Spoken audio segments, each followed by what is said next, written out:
கர்த்தராகிய இயேசு கிறிஸ்துவனுடைய 970வது கர்த்தருடைய சத்தியம், தாமதித்தாலும் காத்திரு. ரொம்ப ஒரு அழகான ஒரு சத்தியத்தை இன்றைக்கு கர்த்தர் தரப்போகிறார். யாத்திராகமம் 32வது அதிகாரம் 1வது வசனத்தில் மோசே என்ற ஒரு ஊழியக்காரர் பல லட்சக்கணக்கான ஜனங்களை தேவனுடைய மகிமையினால் எகிப்திலிருந்து விடுதலையாக்கிட்டு வழிநடத்தின்னு வராரு. இவரையே நம்பி சார்ந்திருக்கிறாங்க. மோசேயை தேவனாகிய கர்த்தர் சீனாய் மலையில கூப்பிடுறாரு, மேலே ஏறிவான்னு சொல்லிட்டு. அவர் வருகிறதற்கு சில நாட்கள் தாமதமாகிறது. இந்த தாமதமானதுனால இந்த ஜனங்கள் தாங்களே முடிவெடுத்துக்கிறாங்க, ஒரு புதிய தெய்வத்தை உண்டாக்கணும். அதனால தங்க காது, கை, மூக்கில் இருக்கக்கூடிய அந்த பொன் ஆபரணங்களை வச்சு ஒரு பொன் கன்றுக்குட்டியை செய்து அதுதான் தெய்வம் என்று சொல்லி ஜனங்கள் அதை வணங்க ஆரம்பிக்கிறாங்க. இப்போ மோசே வந்து பார்க்குறாரு, ஜனங்கள் எல்லாரும் பின்மாற்றத்துக்கு போயிட்டாங்க. எல்லா ஜனங்களுக்கும் என்னன்னா, மோசே தாமதமாக வந்ததுனால தான் நாங்கள் பின்மாற்றத்துக்கு போயிட்டாங்க அப்படின்னு சொல்லிட்டு சிந்திக்கலாம். ஆனால் இப்படி பாருங்க சத்தியத்தை, பதில்கள் தாமதமாகும் போது தான் யார் உண்மையான விசுவாசின்னு தெரியும்.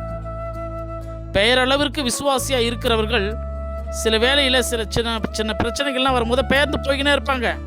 ஆனால் உண்மையான விசுவாசி என்றைக்குமே நிலையாக நிற்பான், என்ன நடந்தாலும் வாழ்க்கையில். மோசையை நம்ம குறை சொல்ல முடியாது. தாமதம் என்பது மனிதனுடைய கணக்கின்படி தான் தாமதம், தேவனுடைய கணக்கின்பது அதுதான் சரியான நேரம்னு சொல்லுவார் தேவன். பல நேரங்களில் நமக்கு தாமதம் என தோன்றுவது தேவனுடைய பார்வையில் சரியான நேரமாக இருக்கும். ஏன்னா அவருக்கு தான் தெரியும் எது சரின்னு. சில நேரத்தில் ஊழியம் ஆசீர்வதிக்கப்படுவதற்கு தாமதம் ஆவது போல தெரியும். ஆனால் அந்த தாமதம் தான் அந்த அவ்விசுவாசிகளை எல்லாரையும் விலக்கிடும்.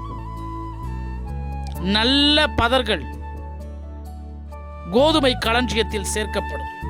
நம்ம நல்ல பதரா, இல்லை திடீர்னு பாதி வேலையில் ஏதாவது வாய்ப்பு கிடைக்கலன்னு சொன்னால் பறந்து போயிடுறவங்களா என்பது முக்கியமாக தெரியும். சில சோதனைகளில் தான் யார் உண்மையான ஆபத்தில் உதவுபவனே உண்மையான நண்பன் ஒரு வார்த்தையை சொல்லுவாங்க.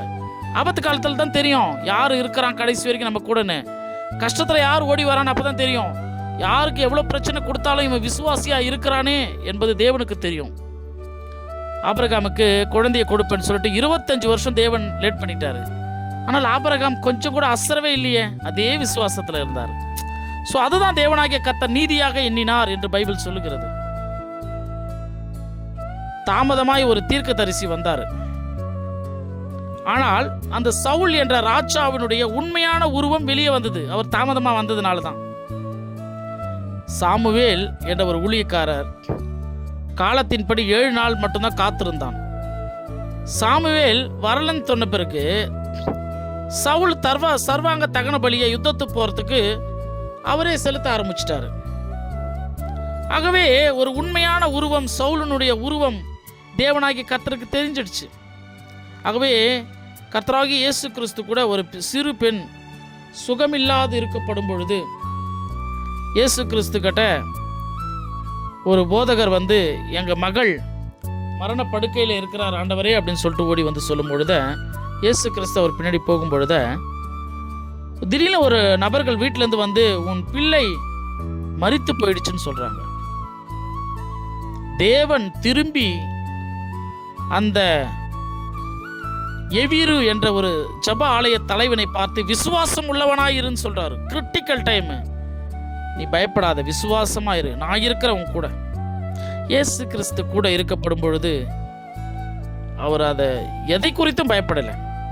இயேசு கிறிஸ்து போனாரு, மரித்த அந்த சிறு பெண்ணை உயிரோடு எழுப்பி அந்த வீட்டாரிடத்தில் ஒப்படைச்சாரு. அப்ப விசுவாசம் உள்ளவனாய் இருக்கிறவனுக்கு தாமதமானாலும் விசுவாசம் உள்ளவனாய் நிச்சயமா இருப்பான். குறித்த காலத்துக்கு தரிசனம் இன்னும் வைக்கப்பட்டு இருக்கிறது. நான்லாம் அப்படிதான் காத்து கொண்டே இருக்கிறேன். எவன் என்ன செஞ்சாலும் சரி, அவன் என்ன கேடுகள், தீமைகள், பொறாமை, பொச்சரிப்பு என்ன அவன் செஞ்சாலும் சரி, தேவனிடத்தில் ஒப்பு கொடுத்து விட்டு தேவனுடைய சித்தத்துக்காக வெயிட் பண்றேன். தேவனாகிய கர்த்தர் என்னென்னலாம் எந்தெந்த அதிகாரத்தில் யார் யாரெல்லாம் செய்யறானோ அவையெல்லாம் நிராயுதபாணியா ஒரு நாள் நிற்பான். தேவனாகிய கர்த்தர் அவருடைய வார்த்தை சொல்லுகிறது, குறித்த காலத்தில் தேவனுடைய திட்டம் வைக்கப்பட்டு இருக்கிறது. அந்த தரிசனம் அது முடிவிலே விளங்கும், அது பொய் சொல்லாது. அது தாமதித்தாலும் நீ காத்திரு, அது நிச்சயமாய் வரும், அது தாமதிப்பதில்லை. இந்த வார்த்தை எப்பொழுதுமே கிறிஸ்துவனுடைய ஜனங்கள் நம்பிக்கையாக வைக்கணும். ஆபகுக் 2:3 ரொம்ப ரொம்ப பிடிக்கும். தேவன் ஒரு காலத்தை வச்சிருக்கிறார். அந்த காலத்தில் யார் ஒன்றும் பண்ணாலும் ஒன்றுமே பண்ண முடியாது.